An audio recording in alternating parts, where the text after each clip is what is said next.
WSAV is your local election headquarters, and today is the last day to register to vote in the May 24th primary election. Early in-person voting starts a week from today, and we're on your side with what you need to know to cast your ballot early under Georgia's new election law.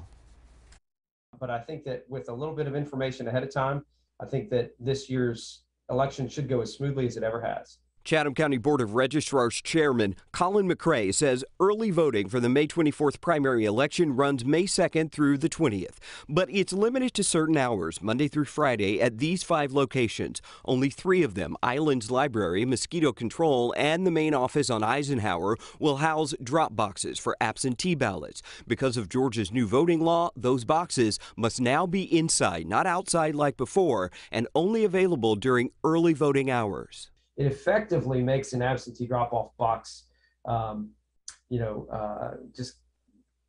unusable, because if you're going to the early voting location to drop it off, you're probably in position to just go and early vote. Chatham County will also host 2 Saturdays for early voting, May 7th and 14th, but that too is limited this year.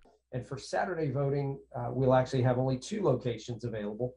One being our main office on Eisenhower and the other being the Civic Center. Though not required, McRae says Chatham County will offer one Sunday, May 15th, for early voting from 9 to 5 at the main office on Eisenhower because of popular demand from voters. And a number of voters like to get together after church and ride down to the poll together. Chairman McRae says patience is key this election season, and when in doubt, contact the registrar's office with any questions. I think that with a little preparation, most voters should be able to account for these changes in the way that elections are conducted.